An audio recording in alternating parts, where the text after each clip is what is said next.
If you're an artist trying to navigate the turbulence of a rapidly changing industry, this episode is for you. Welcome to the Mo Method, where we talk to creatives who have turned their passions into professions. In an era where yesterday's certainties seem to vanish overnight, the challenges we're all facing might just be the key to unlocking unprecedented mastery and resilience. Today, we're diving into the story of Ian Robinson, a senior master trainer at Maxon ZBrush, whose unconventional journey is a masterclass in relentless learning and embracing uncertainty. Discover how to redefine mastery, harness the power of community, and forge your own extraordinary path, even as the landscape of the industry shifts beneath your feet. Without further ado, here's Ian Robinson. What's going on, everybody? My name is Ian Robinson. I work at Maxon, and I am on the ZBrush team as the senior master trainer, where I help learn ZBrush fun and exciting.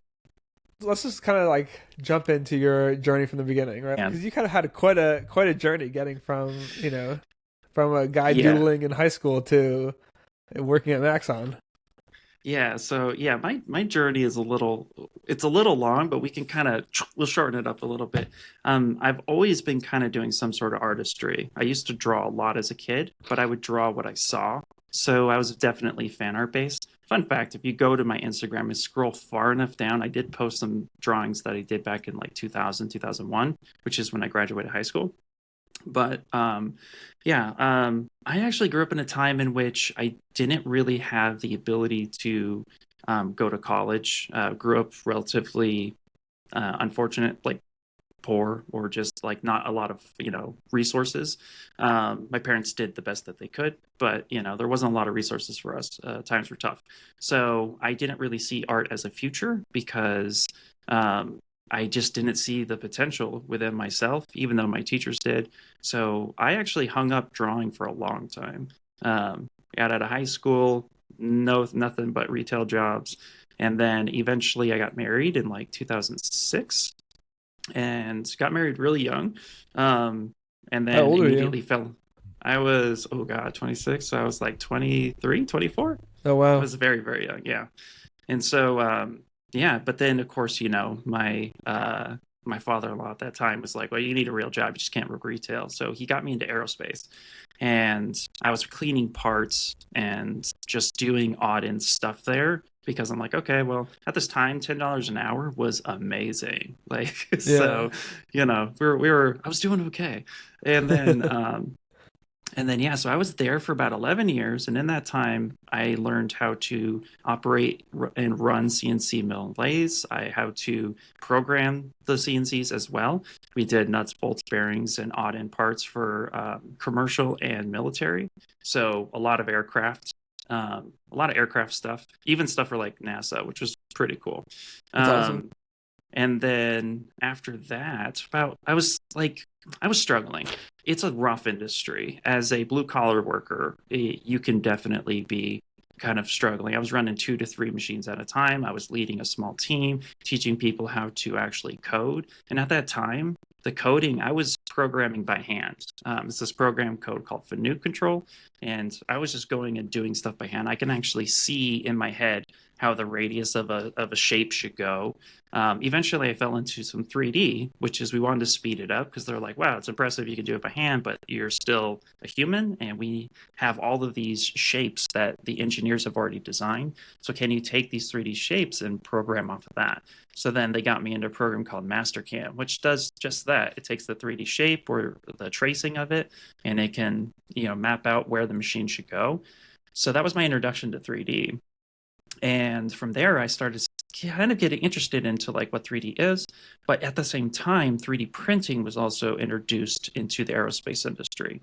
They won't talk about it a whole lot, but they were printing little things out of metals. Basically, imagine a vat full of powderized metal, and then a laser comes in and there's just like cuts a spot, scoops in a small spot, cooks it, puts another layer of powder, cooks it, and it's like self-supporting. SLS. Kind of, yeah. And there you can get a part. Now at that time, it wasn't really prevalent, but prevalent in the sense of like, I didn't really think anything of it. But as I was going through and I found more interest in what 3D printing was, a buddy of mine, he actually was showing me some really cool stuff. And he had 3D printers at his house, at his work, because he worked for props. And I was like, dude, that's super cool. And so as I was in my machining journey and he was showing me all this 3D printer stuff, he gifted me my first 3D printer because he was like, yeah, whatever, I'll buy a new one. It's fine. He was just really generous.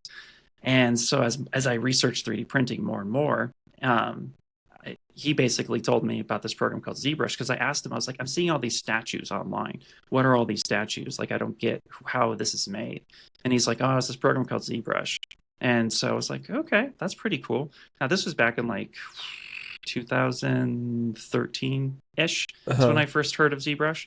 So I was like, dude, that's pretty awesome. And so he showed me a few things. I'm like everybody. I put the program on. 5 minutes later, I closed it. I was just drawing random squares. Buttons didn't make sense. The UI was funky dunky.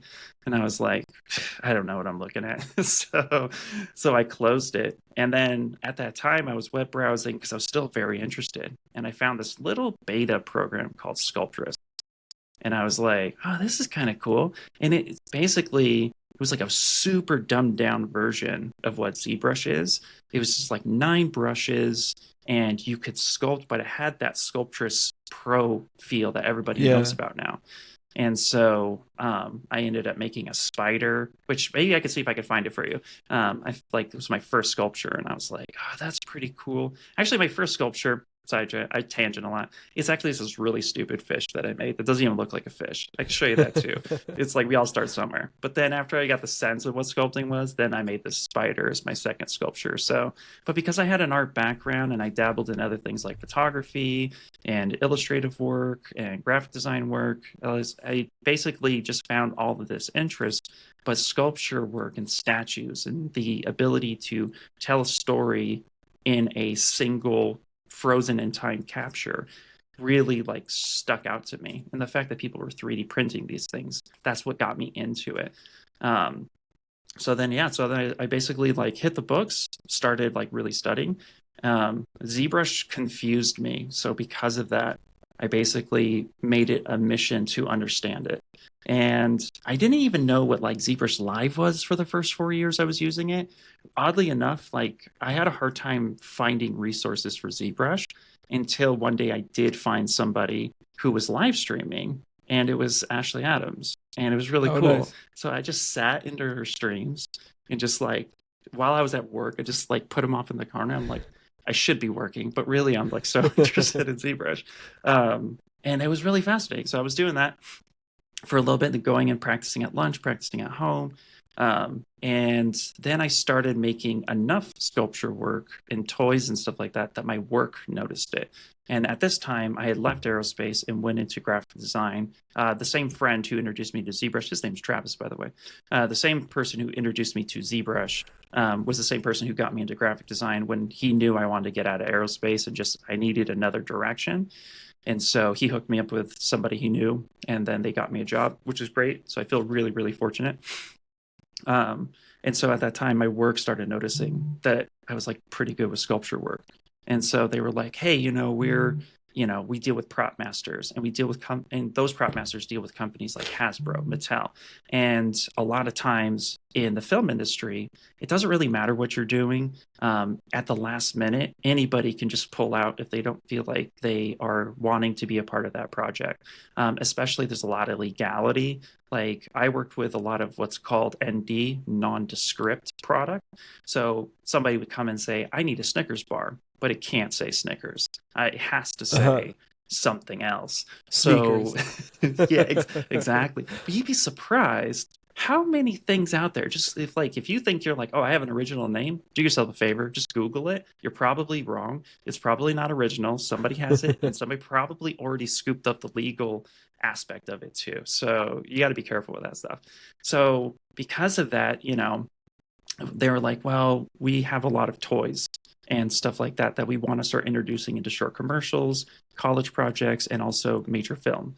And I was like, okay, great, that sounds good. So we started building a small 3D printing like spot at work, and they were going to have me head it.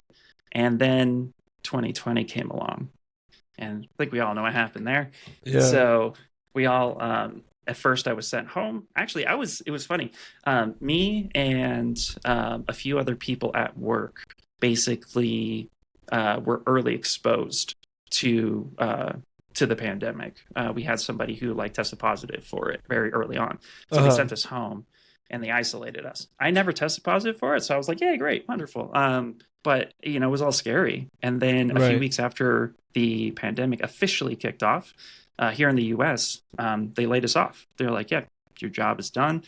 And so I was like, yeah, film industry shut down, major projects shut down. And then I started looking for work and noticed that toys and games were the only companies hiring, and they were only hiring senior people, people with a lot of experience. And I was like, I'm never going to get a job. But I saw the opportunity to get better. And this is where I'm kind of grateful for an unfortunate circumstance that happened worldwide is I did see that there was a possibility that I could change my career and actually Hmm. do something. So I decided that not only at this time was I going to educate myself, so I wanted to get better at sculpture, so I joined a 3D character workshop with Shane Olson. So shout out to him. He's a great friend and an amazing mentor, and he really he really like took me under his wing. I kind of made him. Yeah. There's a funny story with that, but I was like, I need help. Come on, help me. And so like I was the student who was always there in his live streams, always in his critiques, always turning something in. And at one point he was like, dude, I see your work like every week. It's crazy. And I'm like, well, that's the point of this, right? So I could tell that story later. But anyway, he so he's an amazing teacher. I mean, like just an amazing person. Like just in my yeah, interactions with him, he's he's such an amazing soul. Yeah, yeah. absolutely. He's a giant lovable teddy bear who's just so good at like teaching and Yeah. inspiring others. And I was hungry, and so I definitely wanted to learn from him. So and I was also like not sure like realism, while I respect it, it just didn't scream to me. I wanted to do something that seemed challenging, and stylized work is surprisingly more challenging than some people initially give it credit for. And You if you think know, you stylized is know. more difficult than realism? I think so, yeah. And the reason Interesting. why is because, in my opinion, realism, it is what it is. Now, capturing likeness is very difficult, don't get me wrong. The amount of crochets and stuff that I have around my house for anatomy and anatomy books that I have is amazing. Like, you have to know a lot. But I think, a lot of people who I've met, myself included, when I jumped into stylization first, I struggled. When I learned realism and then went back to stylization, you learn the foundations of what should be there, how the body should look, and then you learn to break those rules. I think stylization is a style that learns to break the realism rules, but still makes it look really good and Mm. follows guidelines that you wouldn't necessarily think. If some people think, oh, stylization is just big cartoony heads, tiny little bodies, it's like I think you're missing the point a little bit of it. There is rules to it, but at the same time, it's an exaggerative like caricature of somebody that you're doing. You can still Right. capture likeness and a stylized piece. In Yeah. fact, I think there are certain elements in stylization that you have like one or two things to capture to make it look like a person, or you miss it. Within realism, you can massage it, and I personally just find it easier to capture realism a little bit easier than stylization. I think Interesting. the rules of that is just maybe it's just the way my brain works too. No, I'm but I hear what probably you're broken. saying. No, I Yeah, I saw like I was like on like the ZBrush Reddit, and somebody was like asking for critiques about like stylization. People were saying like go learn realism first and like really yeah, learn like the anatomy skills and then come back to stylization because like you're working with less, so everything counts more. I think that's kind of what it yeah, comes down to. exactly. Exactly. I find this really like do yourself a favor too. If you're listening and you're like interested in stylization, go watch 2D caricature artists just draw and see the things that they call out. It's still very similar in 3D because Yeah. you're just getting proportions, shapes, you're finding certain things. There are things like this beak on my face that makes me who I am. And if you miss that element, if you don't see that as an artist, then that can be difficult to capture what you're trying to achieve and convey that to your audience. Because remember, at Right. the end of the day, as an artist, even though it's my work and I enjoy it and I love it and I'm passionate about it, if somebody else doesn't understand what I'm putting out, then I've missed the mark. To Right. me, the audience the art should make you feel something. And if it doesn't make you feel something, if it doesn't make your audience feel something, then I feel like you missed the mark. But if you can make your audience feel something by looking at your art piece and it's recognizable and it has a story to it, you're going to skip over like 70% of the artists that are trying to do it just by conveying that story and that emotion. Yeah, yeah. I wanted to circle back something you talked about before we were recording, but you had mentioned this idea about with like sculpture, how you felt like it um, captures like a moment in time, like kind of like Yeah. a frozen moment in time. Yeah. But I wanted to ask you, like, do you think sculpture does that more so than 2D mediums, you know, like painting and stuff of that sort? Like, do you find that Hmm. it's No. So I find that it's kind of the same thing. I feel like 2D paintings, like I love going to museums when I have, pardon me, when I have the chance. I feel like a painting and a sculpture should do the same thing. It's a moment in time that is frozen forever, right? and it should make you feel something. If I'm staring like um like if I'm staring at a Van Gogh painting, I should feel right what that is. My Yeah, child who paints something, they come up to me and I can feel what it is. I'm like, oh, I know what that is. That's super cool. And they get excited when they know that I can recognize what it is. So no, I think it's the same aspect. I think sculpture work and 2D paintings have the same component, which is it's a moment frozen in time. It's telling a story. A story should draw me in and make me want to feel something. It should make me feel something out the gate. And that's something I always strive for in my pieces. And that feeling doesn't have to be super deep, man. You can look at right, it and laugh and be like, "That's funny." right, right, Done, done. right. You've done it. But if you can get more, if somebody is willing to whip out their wallet and be like, "I need that in my house right now," how much? You've done Yeah, your job. yeah, yeah. No, but like I feel like I don't know. This is my personal opinion, but like I feel that thing of like of the making people feel something has almost been like hijacked in more recent and like I guess more like modern art, where a lot of art these days in like the fine art world, let's just call it, is like, oh, it's about making you feel something. So therefore, I could do anything to make you feel something. And then if you look at it and you're like, oh, I feel like, why am I wasting my time? Or I feel wasting their money. And it's like, oh, well, you feel something, you know, like I don't know. Yeah. I don't know. It's kind of, you know, it's Well, just like a well, not a pet peeve of mine, but it's kind of like it's yeah. you know like good art should speak to you and you should feel something when you look at it. But it's I don't know. There's like you want more than just to feel something because you can feel anything. You know, it's not necessarily a good thing you're feeling. No, for sure. Well, this is where I will always lean on this sentence. Art is subjective. Art Right. can be very much personal. There could be an artist out there who makes a beautiful art piece that 99.9% of the world hates. But if one person comes up and connects with it, that's great. Then that Yeah. artist still did their job. See, I think the thing that I'm noticing in today's artistry world is that, well, in modern art, is that everybody is trying to get a million likes, a million engagements. Social media is so like a factor these days that it's to me it's toxic. Social media can get toxic sometimes.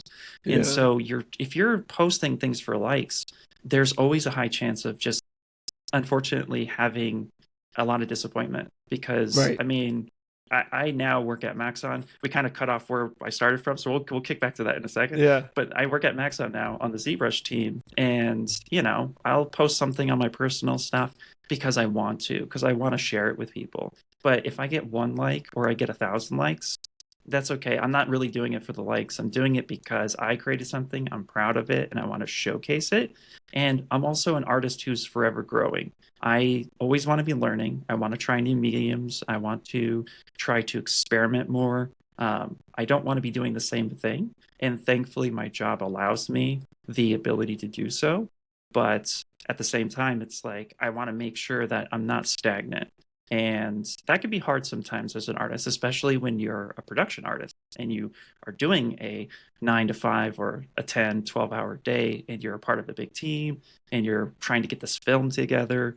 and all of a sudden it's like, oh, well, I want to go home and rest. I don't want to just like create. So, it's like there are tons of artists that are so amazing at what they do, but you don't know who they are because they're not on social media. Right. They are making the movies, they are making the TV shows, the video games, the unknown artists. They're just as amazing, but they want to share it in a different way. So my advice is just when you are sharing on your social media platforms, do it for yourself. Do it because you want to share it. It feels good. And, it's something that you're proud of and you're showcasing your journey. And that's actually kind of segueing myself back to how I got started, which is that's what I decided to do in 2020, which is share my journey. I wanted to help people, who like me struggled with art because it didn't come super natural. Even though I drew a lot as a kid and stuff, I drew what I saw, and I saw a lot of anime before it was popular. And so I drew a lot of Dragon Ball. I drew a lot of Sailor Moon. I drew a lot of Naruto and just random stuff. Street Fighter was one of my favorite stuff. And so I just drew it. And so I grew up on fan art. And I love fan art. I think it's great because it's something that you can naturally be passionate about. But it's not your IP, right? It's not yours Right. to sell it or to produce it in any way, shape, or form for a monetary value. But it's good practice. And having that fan art there allowed me to stay passionate in a time when the world was falling apart. I was like, I need to stay connected. So I would sculpt the things that I love and sculpt the things that really just spoke to me. So Sailor Moon, Spawn, Gravity Falls, Hollow Knight, Super Meat Boy, All Real Monsters. These are things that like I was like, I just wanna sculpt things and do a good job. And so during 2020, I started live streaming just because I was like, I just want to share my journey. And I treated it like a job. I was there 8 hours a day minimum and just live streaming and just putting it out. And because I also wanted people to recognize that I could do it because I was also looking for work. And in an area or in a time frame in which unfortunately everybody is hiring just the best of the best because that's all they can afford to do, then I was like, well, how do I stand out? So I already kind of felt like I was, you know, losing a battle. You know what I mean? I was like Yeah. climbing an very uphill battle, but I was like, I'm just going to do it because this is what I want to do. I made the decision. I'm going to be an artist. I'm going to be a professional artist, and I want to be a part of it. Now, because of all my manufacturing experience, I did the math and thought I had a better chance at getting into toys than I did getting into video games or animation. Now, Shane Olson taught us 3D printing. He taught us game ready assets, animation ready assets, because of his experience working for Disney. So I was like really grateful to have such a well-rounded mentor who could help me do all of it. And I thought that was great. So I focused on an animation project, I focused on a sculpture project, but I really focused on 3D printing most of my stuff. And then as my audience grew, I caught the attention of Pixelogic, and they apparently were like, hey, yeah, you're doing pretty well. And so I wrote them an email basically, asking to join ZBrush Live. And it was pretty cool because a friend of mine at the time was like really encouraging me, like, you should be on ZBrush Live. You should be on ZBrush Live. Because I started naturally explaining what I was doing while I was streaming. Because so many people would come and be like, what are you doing? I was like, well, I'm sculpting. But I hated silence. I'm a talker. So I was like, let's explain everything that's going on. So I would just start being like, well, I got my clay builder brush and I'm adding this here and I'm moving this shape here. This is the form I'm looking for. Let's look at the silhouette. Let's look at the breakdown of it. And yeah, I kind of made it just like a fun little way to just talk while live streaming. So it wasn't boring. And yeah, so everybody's like, you should be on ZBrush Live anyway. And I was like, all right, well, I'm talking to them. So had a few conversations with Pixelogic, and then they brought me onto the ZBrush Live team. And then that was like 2021, I think, if I remember. So so then after that, I was part of the team. It was great. And I was like really just having a lot of fun. And then 2022, end of 2022, like Maxon had come in and acquired Pixelogic. I had also did find full-time work. I started working at Funko, and I was on a special team that did their digital pop stuff. And I was Is that there like for the about a year. NFT? Yeah, The exactly. Yeah, they have their nice. own NFT line.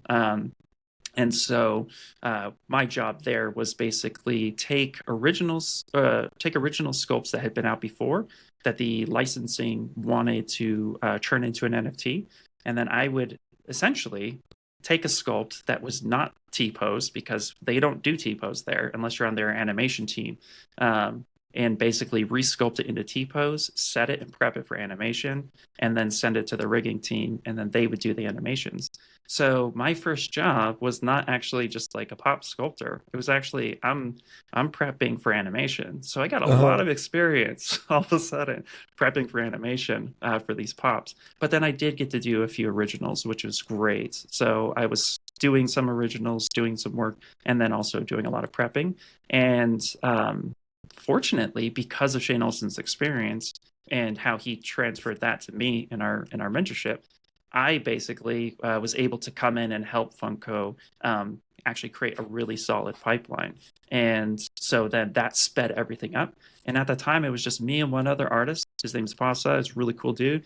And we would just be like working from home on a phone call 9 hours a day, just pumping out all these different animation ready models. And it was a lot of fun. So I was there for about a year. And then, like I said, the acquisition, Maxon came in and made an agreement with Pixel Logic. So then they picked up ZBrush.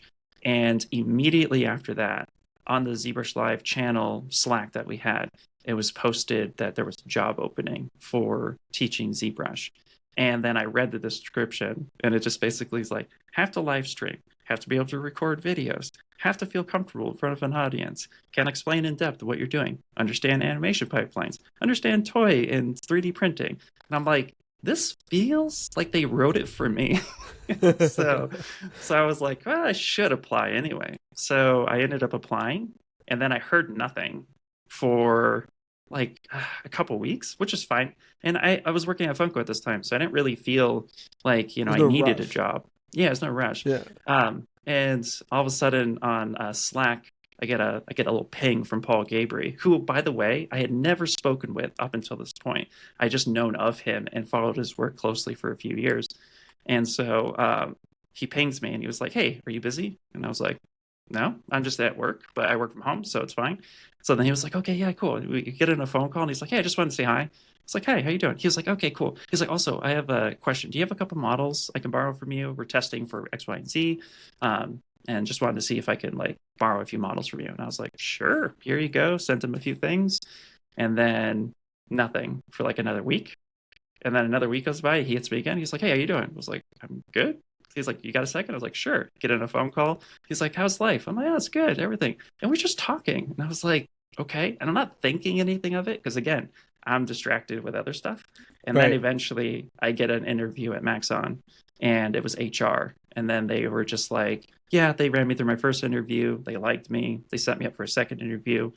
And then and then again, Paul messaged me like a week or two after that. And he's like, "Hey, you got a second?" I was like, "Yeah, sure." And then he's like, "So we're gonna do your second interview." And I was like, "Oh my gosh, that's that's so funny." I was like, I think he was vetting me ahead of time, which was cool. So then yeah, so we chatted, and long story short, well, I guess too late, but they ended up offering me the job, and it was great because I just felt that this was like a once in a lifetime opportunity to Yeah. be a part of something much more than myself and still get to be an artist. And so yeah, that's my long-winded journey to how I got to where I'm at. Yeah. How you enjoying it over at Maxon? I love it. It's great. Like Maxon, being able to be a ZBrush trainer has a lot of benefits to it. I get to see other industries that I couldn't actually get to see just like as a normal artist. Usually, you have to break into these industries in order to get Yeah. exposed to them. You have to learn them. I'm actually able to come in and actually help teach ZBrush for these industries. So I get a little bit of a privilege to be able to ask further questions. So I've had the benefits of teaching the echelons of ILMs and the Naughty Dogs and the US Mint and a few other companies, like, because they all use ZBrush, which is fantastic. And so I get to travel the world and I get to teach ZBrush. I get to create videos. I have to live stream. I get to play at my job, but Yeah. also transfer knowledge to those who are seeking it to benefit their own artistry and their own journeys as well as their careers.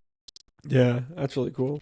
Um, I'm curious, like, do you feel that like in your position, that you don't necessarily get to be as not creatively free, but just due to the nature of like your work, that you don't get to necessarily do as much artwork as you would like to, or do you feel like you still have plenty of opportunity to be creating new things? Dude, that's a great question. I feel like as a working artist, I still struggle with creating my own artwork. Um, because a lot of what I do, I'm constantly beta testing. I'm constantly Right. trying to learn the new features as well. Because remember, like, I have to teach the world how to use Z Modeler for iPad when that comes out, right?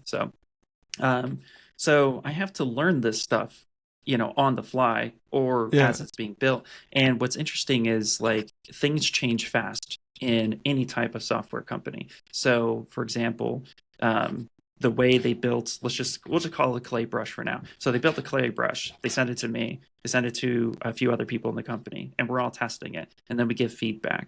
Next week, that feedback could change the way that brush is, but maybe not based on my feedback, maybe based on one of my other colleagues because they Yeah. found a better like setting, or they found a bigger issue than I found.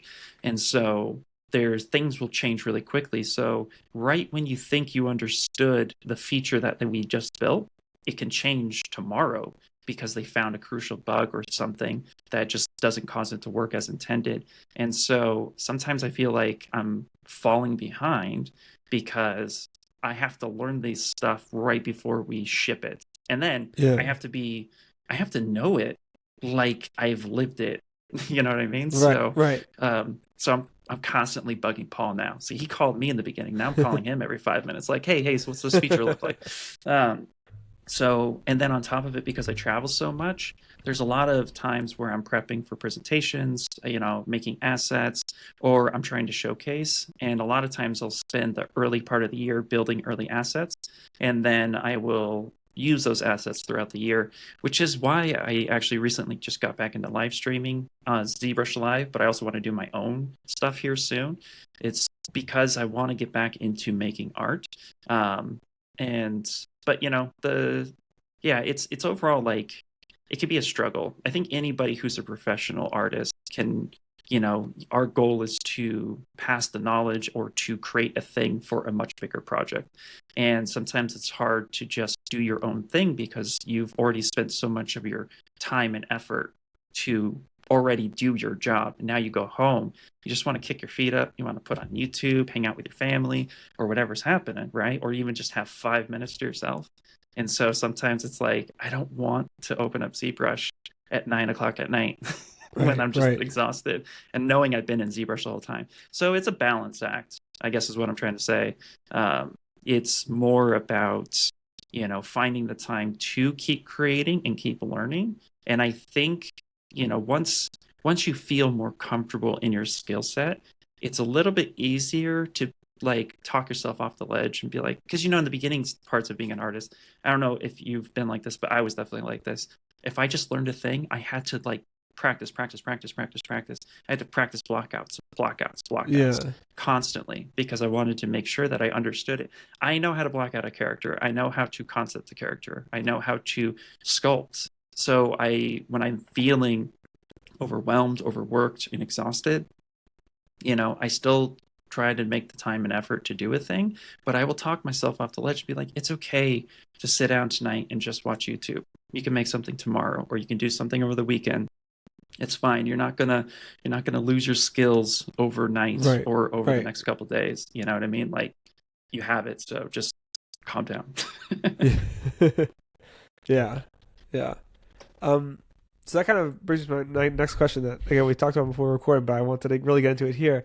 And that is some of your kind of side projects, I guess we could call it, like the Hmm. things you're doing. Like you posted on Instagram a little while back that you started a forging class. You're telling me you started some tattoo art. So can you tell me about some of the stuff that you're doing? Like that's really obviously it's the same um, world, but it's very different than digital sculpting. You know? Yeah, it that's a great one. So it is different. It's different, but it's the same. So last year, 2024, this is where it kind of started. Last year, 2024, I was overworked and exhausted, and I also I had a rough childhood, and so I started seeking therapy and just trying to like process some of the stuff that I pushed way, way back in the side of the brain and said, I don't want to deal with that till I'm ready. Yeah. 41, so I think it's time to deal with some of it. But that actually threw me into a major, major depression, and I was really just not doing well last year. I'm still recovering from it. There are days where I feel good and I'm excited, and then there are other days where I'm just sitting in my room and I'm like, I don't really know what to do right now. It's kind of like a And Pandora's box situation. yeah, the one thing I will say about a lot of artists I know is that we're so passionate about what we do, but at the same time, the ability to express how we feel is not easy, and that's why we draw or that's why we sculpt to help with that. But when I was a child, because my parents were never really, they were like, we'll just call it, they were emotionally and physically not good. We'll leave it at that for right now. Uh-huh. I drew my feelings out, but when I got older, the reason why I stopped drawing was because every time I picked up the pen, it just brought up what my parents did, how my parents acted, and it really just hurt, like really bad, and it was tough to deal with. Um, so facing that again was really, really rough, and I wanted to find a new medium because drawing is still to this day very painful. I pick up the pen and it's really hard, but I Uh-huh. love drawing. That's how I started my career. So I was like, you know what? I want to find a new way to express myself. So I used to watch Fortune Fire to learn how weapons were made so I could sculpt. Like um, one of my first game prop jobs as a freelancer was like make a sword, and I was like, how are swords even made? So I researched it and found Forged in Fire. That was like 6 7 years ago now, and so I watched how they were made and I replicated how something was actually made inside of ZBrush, and then just followed the gaming pipeline. And so I was like, I wonder if I could actually forge. Like I just had an itch for it, and the same thing with like Yeah. Ink Master and stuff. I used to watch those shows. I still do. I love them. And I was like, I wonder, could I tattoo?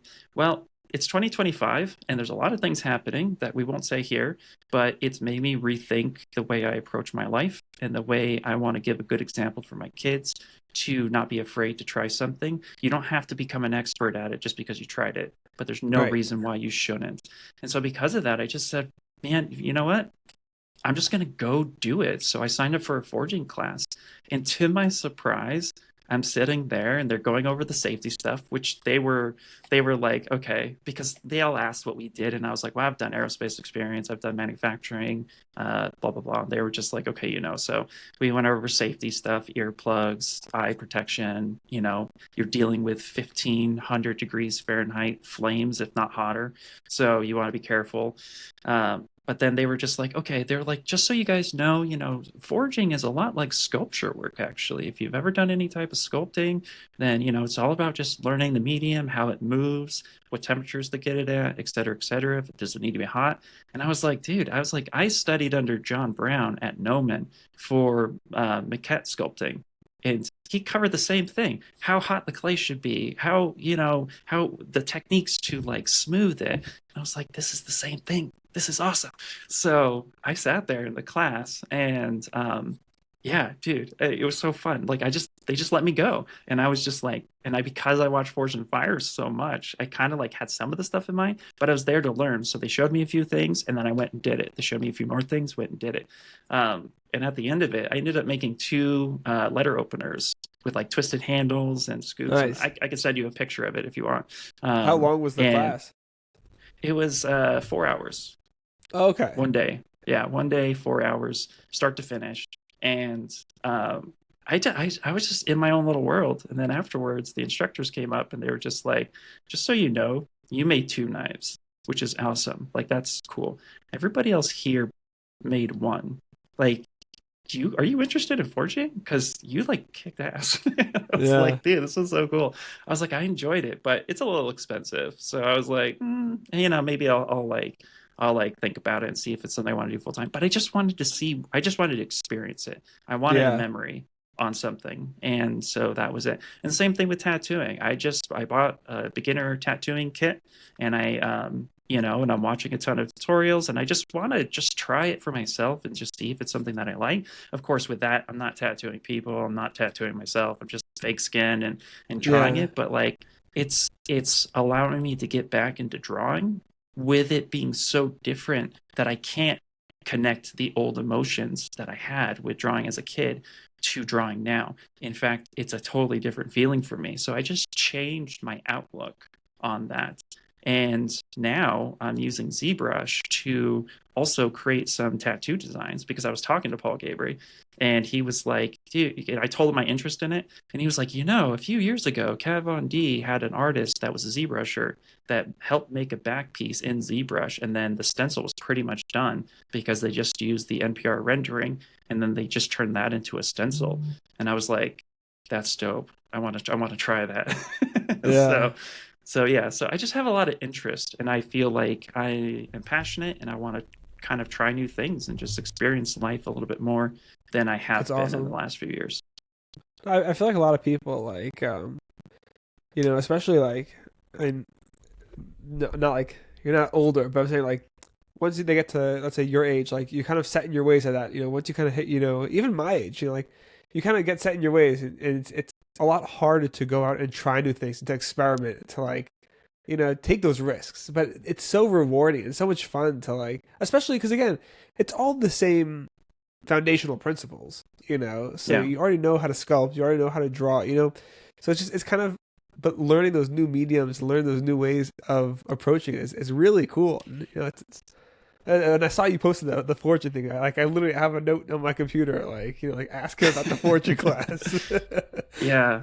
No, I just wanna experience life, and I think artists that aren't afraid to go out there and try life and try new things, you end up coming back like almost refreshed, recharged, and Yeah, you can then use that experience in your artwork. And I think that's really cool. So I think they go hand in hand. Being able to experience, and create new memories, travel if you can, or just, go outside your city. Sometimes traveling to a new state or even a new country is really hard.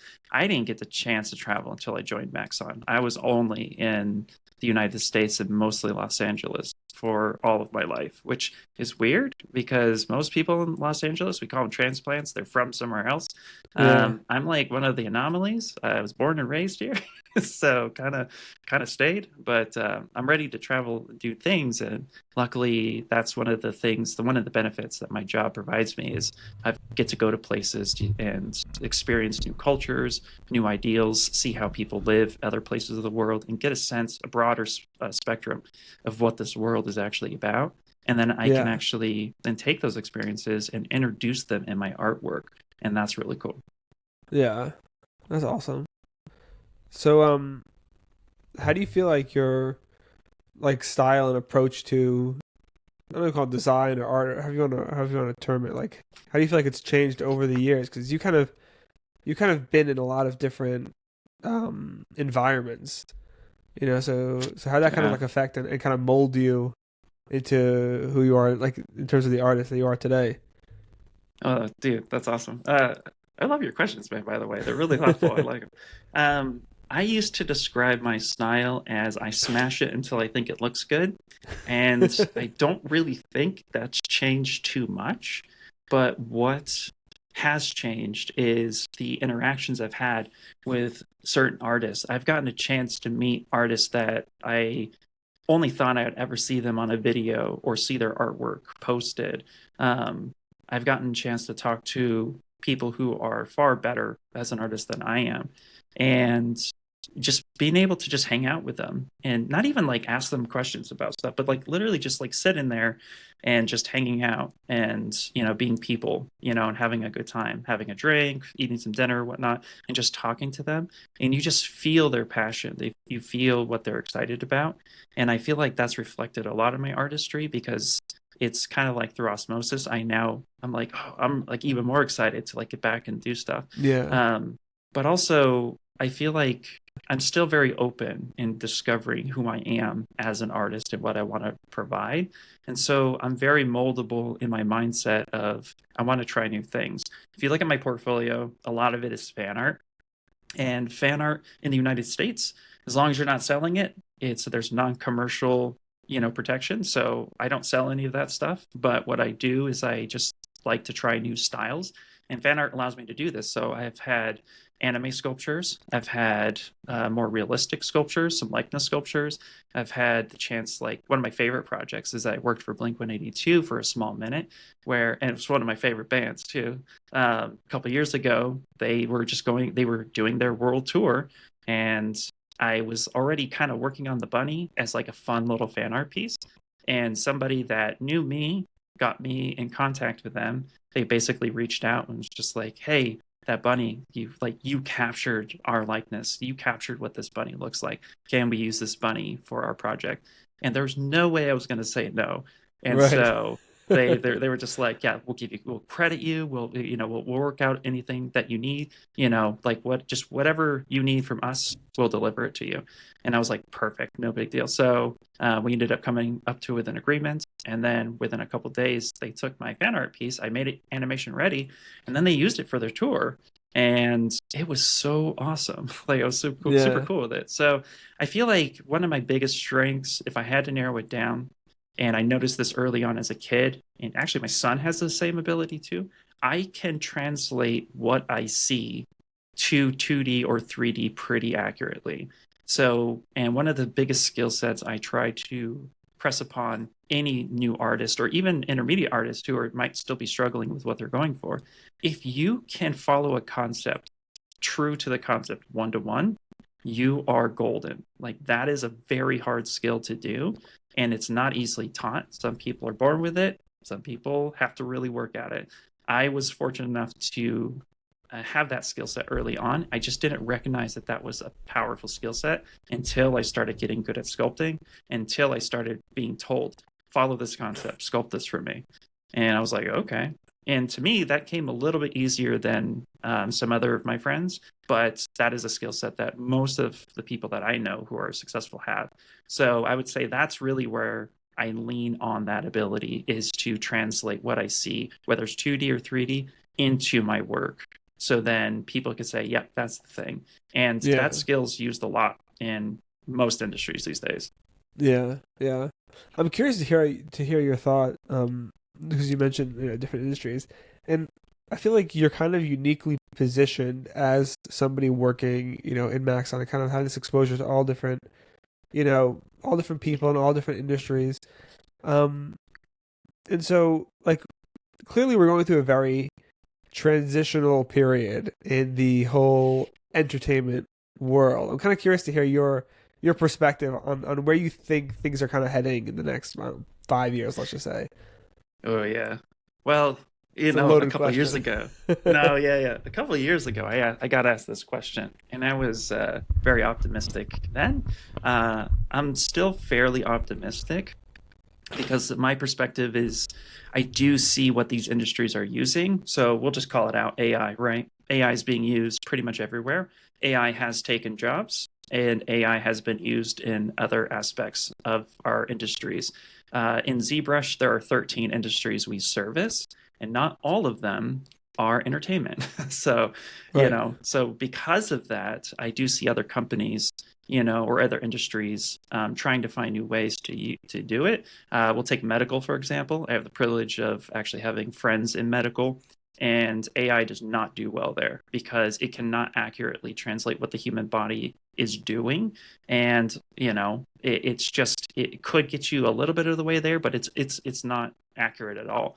I actually saw a video, a side by side, an artist made what happens when your skin gets cut and how the blood will come out. And they showed Uh-huh. all the cells and stuff moving towards it. And then there was an AI video that was prompted, show us an animation of a person's cut and how the blood cells will leave.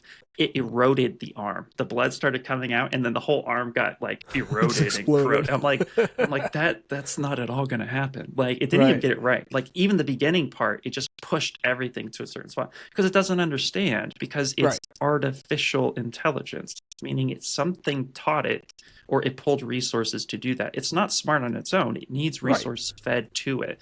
So because of that, like there are industries that it's just not going to thrive in, at least not at this time. Now, AI is here and it's here to stay, and that is we can look at this one of two ways. We can look at this as a major unfortunate, or we can look at this as another tool set. The way I'm looking at it right now, I right now purposely do not use much AI at all. I rarely have like I've used Chat GPT, I've used Midjourney. I don't find them beneficial in my workflow or my job whatsoever.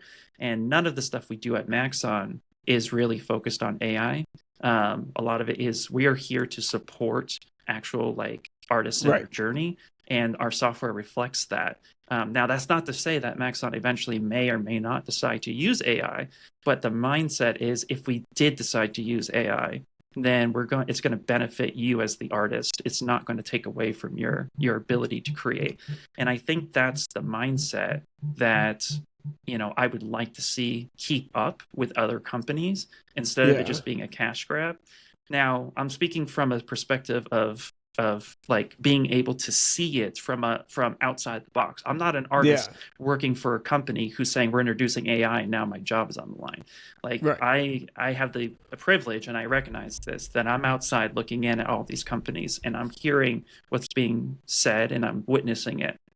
So my thought on this is that it is here to stay and it will play a major role. And artists who can kind of find the middle ground between adopting the tool sets needed and utilizing it to, enhance the work rather than take over. I think artists who truly understand the tools and understand the foundations of artistry are going to be the ones who are going to succeed the most in industries that fully adopt it in the future. But I also see something really unique, which is a split. So right now, most of us who are experienced in the professional world can look at an image and say that's AI because it just looks like AI. You know what I Yeah. mean? Has a And AI feeling. struggles, yeah, and AI struggles with hands. So Yeah. hands and feet. So just like the rest of us. So because of that, what I'm thinking is it's really going to play a role in the audience who is absorbing this information.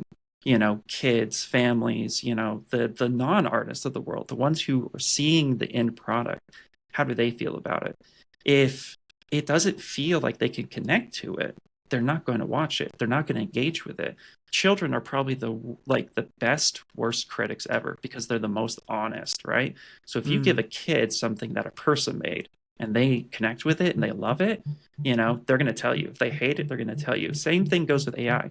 And what I see happening is eventually there's going to be a forced split where people are going to want to have something made by humans or they're going to want something machine made. And I'm hoping, just like the drum machine and the calculator and stuff like that, once these technologies settle, then I'm hoping that there's still a place for everyone to be. It's just now we're utilizing these tools in a way that enhances it rather than take away. But again, I'm coming at this from a very optimistic point of view. Yeah. It's really hard to say because unlike the drum machine and the calculator examples I just gave you, technology changes every day, not every week, not every year, not every 10 years. Every day is a new company with a new thing. This is like the new .com era of the 90s, if anybody remembers that, Right. which is basically like websites started popping up and all of a sudden, you had a billion investors trying to make a thing, and then tomorrow that website is down. These same the same approach is happening in AI world. Companies come up, they do their thing, and then they die or they succeed. And it's all about how it's being implemented. And all we can really do as artists is learn to support the things financially where we want to support it. So if I want to support we'll call it ChatGPT. If I want to support that, then right, that's my prerogative, that's my choice. But how do I introduce that? And some people who I know who, are using AI in their artwork, I'm not going to say who because it's not fair to call it out, but they're great artists. They're just using it as tools to get an idea, but then they still Yeah. create it themselves. And I Yeah. respect that. Like, there's nothing wrong with trying a new tool out, but if you want to, but it's like hitting a button and saying, this is my artwork. That's not art. That's Yeah. that's like photography in a way. Now, photography is an artistry, and I'm not saying it's not. Trust me, because I do photography as well. But what I am saying is, like, a lot of people can just pick up a camera and take a Right. picture and Right. say that's a photo. But then the photographer, the one with the experience, can take that same really crappy camera, you know, compose the shot, light the shot. He knows, or he or she knows, that foundation to really illustrate in the lens what's happening. Right. That's the person who's going to be successful. So we have to, I think, get to a point where we understand what these tools are trying to achieve, and our jobs as humans should be to enhance it and make it better, put our own take on it. So it's a mixed bag, man. Like, I have no idea where it's going to be in the next 5 years, but I Yeah. am leaning and I'm cheering on the human element of it being more successful in that way, because that's Yeah. my approach. Yeah, for sure. So like for let's say somebody who's starting out or kind of early on in their career, let's just say, or maybe not even maybe haven't even started their career, kind of weighing the options, like what do you think the things that people should be focusing on right now Mm. to kind of future proof themselves? Foundations is always going to be there. I understand that times are tough, and we're coming into, or we're in a new era where everything's expensive, inflation's real worldwide. It's not just a US problem. It's not just, it's a worldwide problem. Things are happening, so everybody needs a job, and I get that. If you're starting out as an artist or you're early on in your career, working on your foundations is still going to give you the heads up, because if you understand the rule of thirds, you understand composition, you understand lighting, color theory, you understand storytelling, those things are going to help you achieve your goals, because you're going to be the one in the room who understands where something is. If you take 5 people in a room and 3 of them are just hitting buttons and saying, boom, here's my artwork, and then 2 of them are like, okay, well, that's a good idea, but guess what? The color's wrong, the composition's wrong, the character's anatomy is incorrect. Like, these things right here are going to separate them, because they can help point out the flaws and help correct those flaws and then retranslate that from an artist's perspective. And I think that should give anybody the leg up on that. So that, whereas, like, again, the other 3 people, if they don't understand the foundations of art, then if that tool stops working tomorrow, what happens if you lose Wi-Fi? What happens if you lose the Right. internet? Right? Then that program doesn't work. Well, do you know how to draw? Do you know how to concept? Like, those are things I think about, because those are the things that matter to me. And if I'm on a team, you know, I don't mind what tools they're using. If they understand art and we can all have the same conversation, then that's going to be the benefit. So that's my biggest advice. Yeah, go learn foundations, go learn the ability to understand how something is, because then that skill isn't lost. And that's my fear of AI, is that more and more people are just going to rush to the finish line and not understand the basic foundations, and that all that knowledge is going to get lost over time if that is a trend that happens. So Yeah. do yourself a favor, pick up a few books, pick up a pen, pick up a paper, Procreate, whatever you got, practice the foundations. You don't have to use them every day, but understand them, understand what Right. they are and why they're there, because that's what the greatest artists of all time, that's why, like, Michelangelo, his work is still amazing today, because the foundations were so strong and he was able to convey based off of those foundations. Yeah, for sure. No, yeah, the foundations really are what separates the hobbyist from the professional. I think it's kind of for sure. That's a very good point.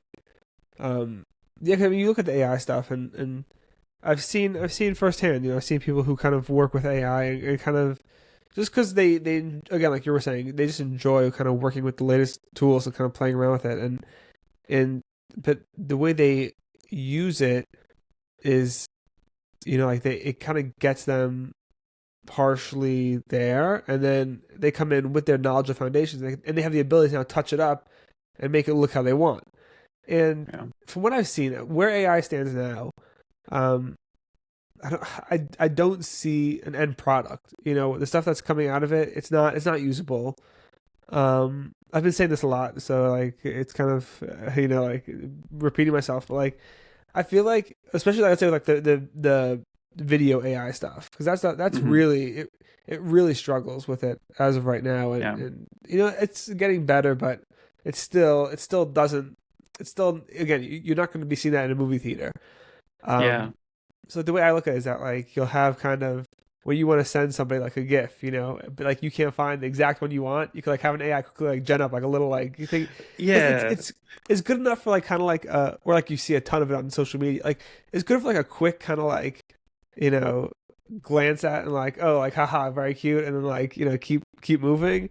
But Hmm. you're not getting like a Quentin Tarantino movie out of AI. Like it's not. And again, will it change? Maybe, but I don't know. I don't see it happening. And again, I could be totally wrong. That's just like been my from what I've seen of it. Because again, like you touched upon this also, is that like it lacks understanding. That's what I've come to realize with AI. It lacks understanding of what it's looking at or what it's Yeah. what it's doing, right? So like you tell it, like, give me a picture of a chair, right? Like, Hmm. okay, so it looks at billions of pictures of chairs and it kind of gives you a photorealistic image of a chair, but it doesn't have a real understanding of what a chair is. And you see Yeah. this a Yeah. lot. Yeah. I kind of played around a little bit with like the 2D to 3D AI stuff. And that's where you Hmm. really see it. Because kind of like as the image is like, like right on, it's fairly accurate. But as soon as you start to move around, you start to look at it from other angles, it falls apart Yeah. because Yeah. like it kind of gets the form, but it doesn't know that this is a person, this is a character. Like it lacks understanding of what it's looking at, so it can't. Yeah. You know, it It's lacks. only as good as it's trained on. That's it. It's as Right. good as that. And that's something to kind of note for artists today is today is the day where you shouldn't be just throwing every piece of artwork you have on social media.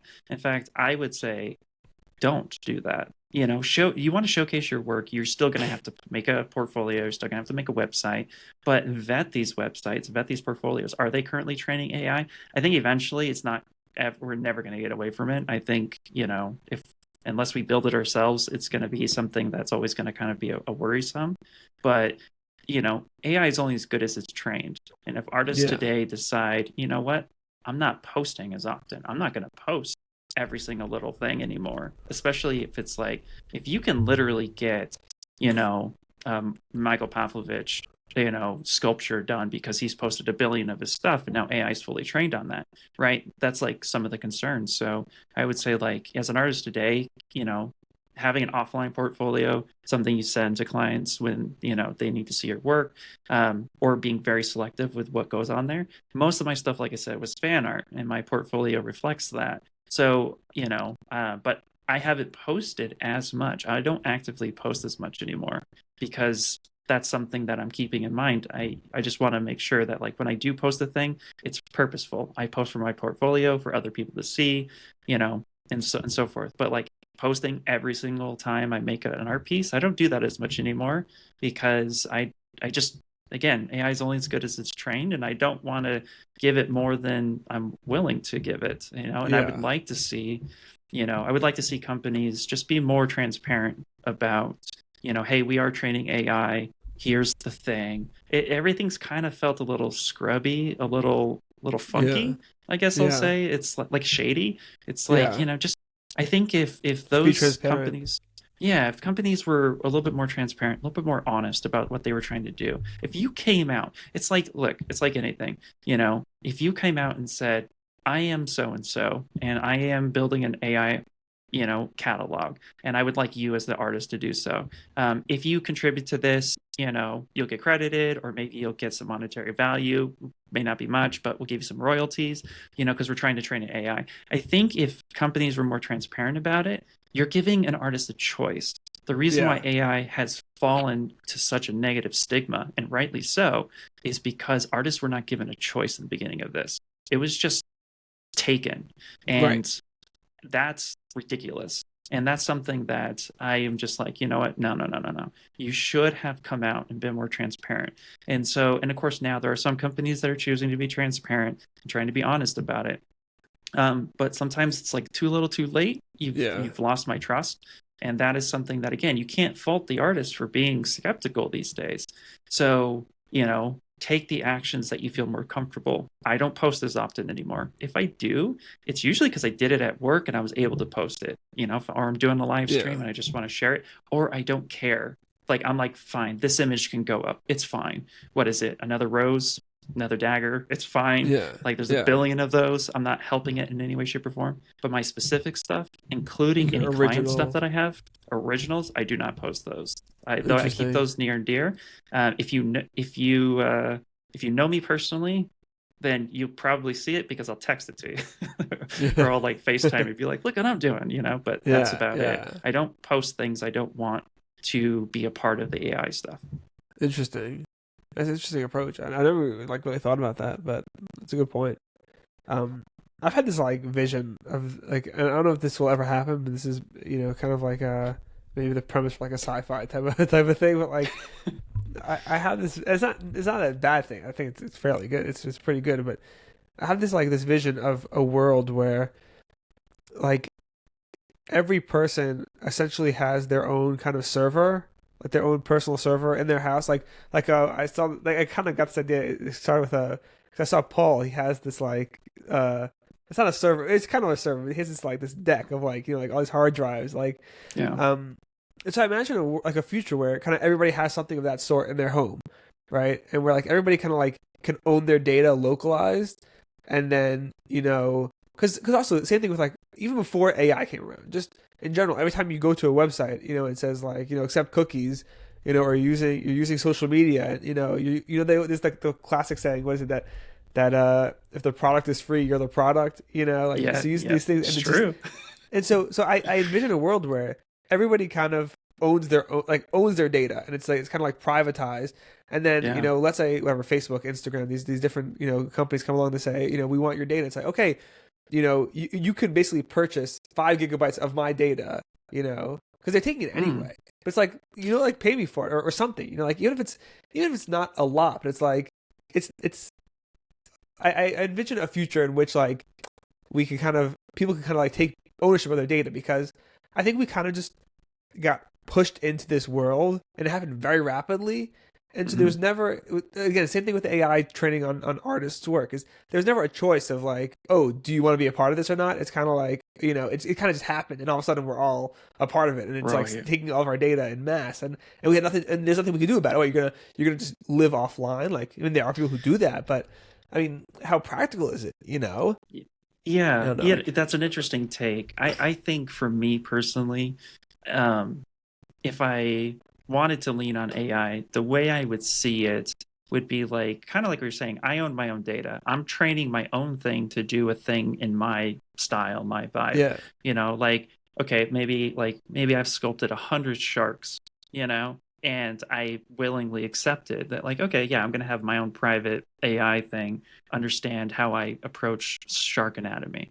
And then I can ask it, then I realize in another project, oh, I need a shark, but I need it to be different. Well, maybe then I'd be able to just be okay, hey, real quick, in my catalog of 100 sharks that I trained this thing on, could you just give me a quick shark real fast? And then I go in and then tweak it the rest of the way. But that way I'm able to just kind of block out my scene and get there a little bit quicker. But it's all off of my own stuff, and it's all localized to me, kind of like what you're saying, so then it's my thing, it's my take. So it's still my artwork. It's just I'm now using the tool to hopefully get me a little bit faster in that approach, but it's not taking away from my experience. And that's my biggest fear. And that's one of the reasons why I personally have not really dove too deep into the AI train, is because I'm an artist. I want to create.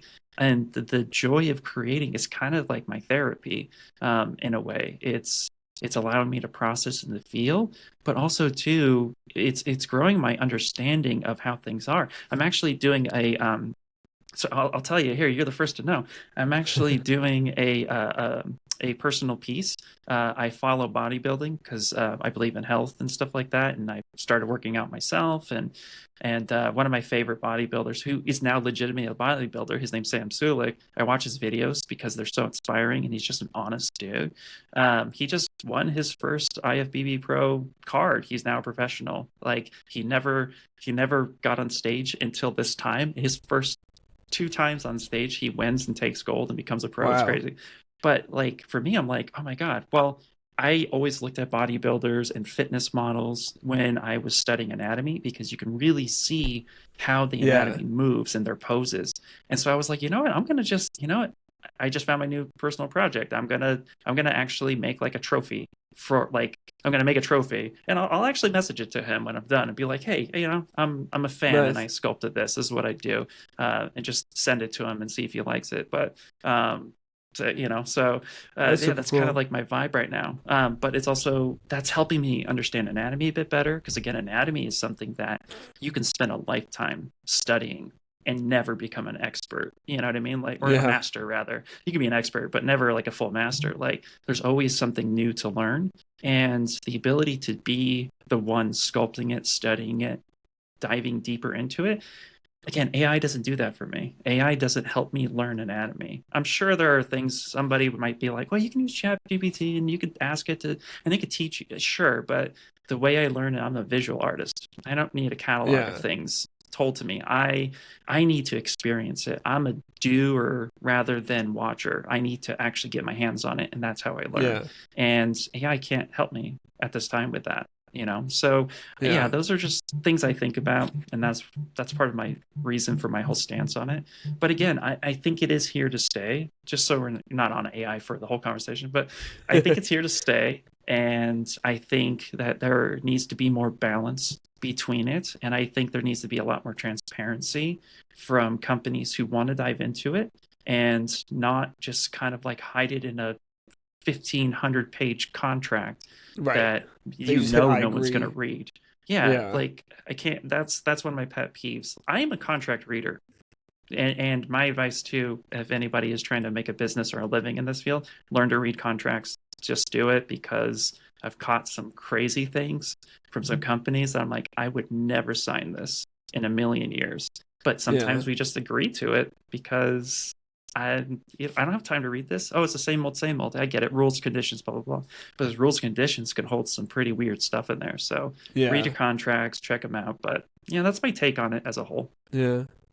I'm curious to hear from you because you kind of touched upon this. I'm kind of curious to hear some of your insight on like um, utilizing social media to your benefit as an artist. Because like obviously, we talk about all the downsides of social media, but it is also very helpful Yeah. as an artist and to kind of help forward your career. Obviously, you have a very active Discord. You have Instagram. But like, how do you kind of utilize social media to your advantage to like build a following, build a community, and like get your name out there? Oh, yeah. So I actually use social media to make friends. That's how I make friends in my 40s. I actually use it to make friends. I will see people's work. I will repost some of their work. When I post my work, it's because it's some of my best work and I want people to see it. But a lot of times is I'm using it more as a tool to connect with people around the world because it's the easiest way to say hi to somebody. I've made friends in London. I've made friends in Australia, Japan, Amsterdam, not just because I traveled, but because I saw their work. I thought their work was cool. I commented on it. And then, if I thought they were a cool person or the vibe is cool, sometimes I'll just shoot a DM and just be like, hey, it's so nice to meet you. My name's Ian. This is what I do for a living. So, like, what do you do? And I've had like just awesome conversations with people because everybody's looking to connect. Everybody's looking to be a part of something. And at the end of the day, we're all trying to do the same thing, right? We want to wake up, do what we love, go home, have a good life, be happy. That all sounds simple, but in reality, that's very difficult for a lot of people to achieve. And so we all want to feel like we're a part of something. And I grew up with not feeling like I was a part of something. And so I love connecting with people. I love being honest. I love being transparent with who I am. And so I just like I just wanted to share what I was doing, and through social media, it's given me the ability to do that. And so I think what's good about it is, like, let's say there's an artist at Blizzard, and you're thinking, oh man, I would love to work at Blizzard. You put in your application, you got rejected. Put in your application, got rejected. By the way, that's a common theme. Is side tangent. If anybody has put in 100 applications that got rejected, that's just the way it goes. Sometimes it's really difficult. Don't let that discourage you. But maybe you're like on social media and you see an artist who's working at Blizzard, and you just like, you follow their work, you like them, and you genuinely approach them. And that's the key word, genuinely approach them and introduce yourself. Hey, my name is Ian Robinson. I am a 3D artist and I do this, that, and the other. Would just love to work with you at some point in time, maybe do a collaboration or whatnot, and that can open up so many doors, not just professionally, but like if you come at it from a professional like selfishness, then that usually gets spotted pretty quickly. But if you like genuinely want to know who that person is, a lot of times just making friends is a good way to network yourself, because then, like, how I got my first real professional gig, which was through coach.com, was because I had made friends with this amazing person through Shane Olson's workshop. We just were talking and stuff, and one day she hit me up. She was like, hey, I just got this job across my lap. I can't do it. I'm too busy, but you seem to be free. Do you have time to do this? And so she put in a good word for me. And then that actually got me to one of my first big jobs that took me to where I am today. And it's just because we were friends and she knew what I was capable of. And I feel like that's sometimes overlooked with, how you could use social media. So, go out there, make some friends, just be a part of things, share some stuff, leave some good comments, you know. If you want to, critique somebody's work, ask them like, hey, I see a couple things. Do you mind if I say a thing? Because one thing I'll say about social media, again, I love side tangents. It's just who I am. I think sometimes in my early career, a lot of people gave me unsolicited feedback. And that can be very hurtful if you don't know how to handle it right, because you don't know if that artist was like, maybe that's the best work they've done ever. And then you come in and just kind of like tear it apart without asking.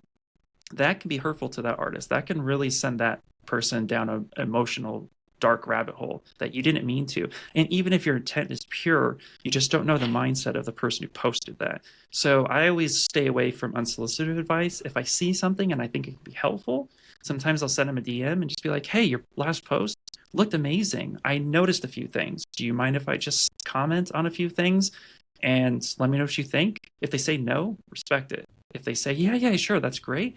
Now they know you're coming from a place of care, a place of love. Right. And that is going to be well received. But if you do get an unsolicited feedback, sometimes what I do, and this is the first thing I do, you comment on my work and you say, I don't like this. I immediately go to your portfolio and I immediately go to your artwork and I immediately start critiquing your artwork to myself. I don't post it. I don't comment. Yeah. I just look at your work. If your work is amazing and better than me, then I'll reread the comments with that in mind. But if your work does not even come close to my work in consistency, then I just ignore it. I'm not going to bother with you because, right. Again, I may not be learning anything from you. So that's how I handle unsolicited comments. Thankfully, I'm at a point in my career where that rarely happens because people now know, like, oh, he works at ZBrush and he does a thing. So sometimes that, as you get further in your career, that happens less and less because you've already corrected a lot of that stuff. But even still, I've had some people come and be like, I don't like this. And I just comment, okay, great, thanks. That's fine. Right. Right. You're not gonna have everybody love you. But just kind of take it with a grain of salt, because again, everybody can be a keyboard cowboy if they want to. Just use your best judgment with it. But social media is a great platform to meet people, to connect with people, and to be able to share your work and show what you're about. And that is a really special thing. There's pros and cons to it, like we've been saying, but ultimately, I think there's a lot more benefit than there is negative. Yeah, and like again, in like your Discord community, it's really cool what you got going on there. Like it's really, it's a community, and like I feel like it's really positive, and everybody's super supportive and always looking to help and always looking to like you're saying, give feedback, and people are actively asking for feedback, and getting it, and it's just it's super cool. It's like I'm in a couple of these kind of Discord communities, and it's so refreshing, I guess, for lack of a better term. Oh, thanks. To see it and like to be a part of it. It's just like it's great. It's great, and it's cool that we have that ability now. Yeah. Well, yeah. With my Discord, one of the things that I am very fortunate, and I just love the fact that it ended up this way, was the fact that the vibe was just, let's just learn together.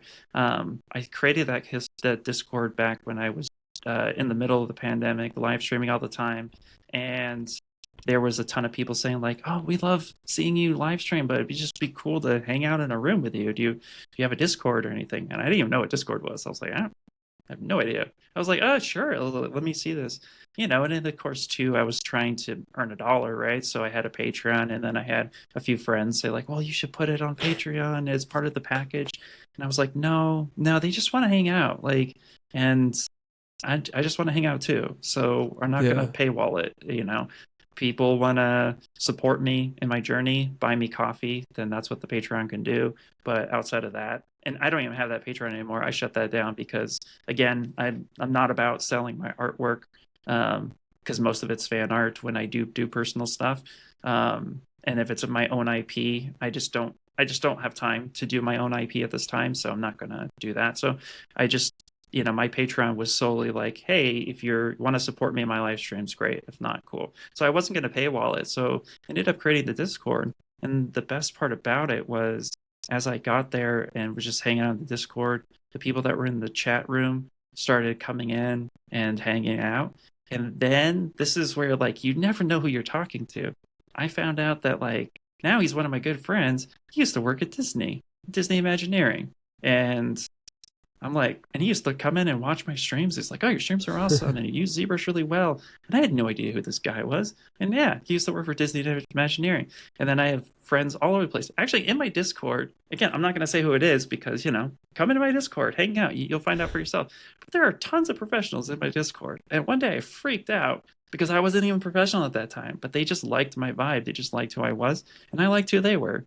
And that Discord will always be that way. And thankfully, right now, it's super bare bones. It's just a Discord of like a few rooms you can hang out in. But like you said, it's where people can come, they can learn, they can learn from each other, they can share resources, they can ask questions. And I think that's something that's super special. I kind of say it runs itself because honestly, like, I'm so busy with traveling, and I feel terrible that I can't always just pop into my own Discord. Like, Right. sometimes I don't have time. And so, but I have a few friends who help moderate it. And, but I'll sometimes open it, and I'm getting all these notifications, and there's like 15 people hanging out. And I'm like, that is awesome. Like, Yeah. I don't even need to be there. Like, it's just great to know. It's not about me. It's about people's journeys. It's about artists wanting to connect. And I think that's fantastic. So I feel really fortunate that I was able to, have something that goes on like that. And I'm making it a personal mission to be back in there more often and not just get in my own head at this moment in time. But like I said earlier, last couple of years has been a little rough, but that's okay. We're human. It is what it is. Yeah, we all got our ups and downs, but Yeah, it's part of the journey, exactly. So but one also, last question. What was that? Oh, go ahead. Yeah. Oh no, I was You just were gonna say, like, and it's just an amazing opportunity to have that Discord active and stuff like that. So, tag me more often. Anybody who watched this, just start tagging me in my own Discord, and I'll pop in. I promise. Like, force me back in there. Pull you in. Yeah, just pull me in. Come on. Yeah. So one last question is to wrap it up because we've already been going on. Time flew, but this is a question I try to pose to all my guests, and that is, how do you define success? Ooh, that's a good one. I define success as progress. So for me, if I am constantly progressing in my journey as an artist, as a person, doesn't matter what I'm doing in life. It could be art, it could be, you know, where I am in life at the moment. If I'm constantly progressing, that to me is success, because that means that I'm still moving forward in life. I'm still being able to achieve some of the things that I want. And the way I monitor that is, as of lately, I've started giving myself some achievable goals and trying to hit the mark on those goals. Success comes in all forms, shapes, and sizes. I grew up with very little, next to no money. And today I'm comfortable. I'm not rich, but I'm comfortable. I'm able to, pay my bills and take my kids out and do stuff like that. But, I'm still the same kid on the inside who's freaking out about where things are going to be. So at the end of the day, like, monetary for me isn't really a tracker.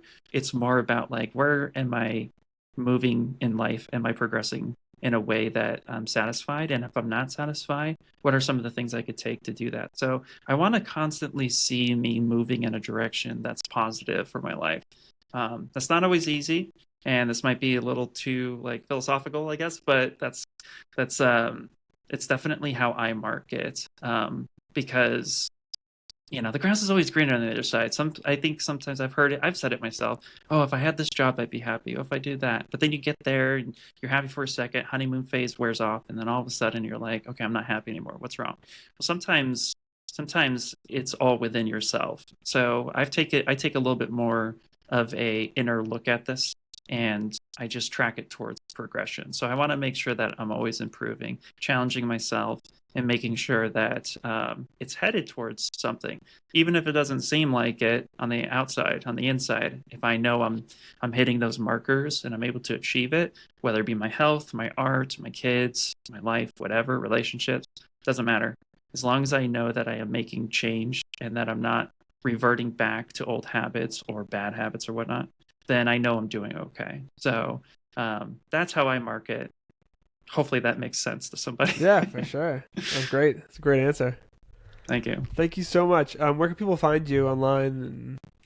So yeah, my online presence is a little fun. Discord for sure. That's going to be the big one. I am still on Instagram at the moment. Blue Sky. IR_sculpts can pretty much find you. You can find me everywhere with that. I'm less active on some of these social media platforms at the moment, just because I'm so busy and other things that are happening. But you can also find me on the Maxon channels. So if you go to, like, Maxon ZBrush, you can see my live streams because I stream there. I'm also a small part of the Stylist League with Mike Thompson and Bradley Cooler. They brought me in, and those guys are really cool. So every once in a while I stream with them just for fun, just for the vibes, because they're awesome people, awesome friends. So I love hanging out with them. So those are places you can find me. But IR Sculpts, you could pretty much just, I branded that. So Nice. Just type that in somewhere, and you'll find me. Yeah. All right, perfect. Thank you so much for your time. I really, really appreciate it. Yeah, same to you, man. Thank you for having me. This has been an amazing conversation. And like you said, the time flew by so fast. I was like, oh my God, we could talk for like an hour and a half. That's great. Yeah. I hope to have you on again soon. Yeah, anytime, man. Thank you. Awesome.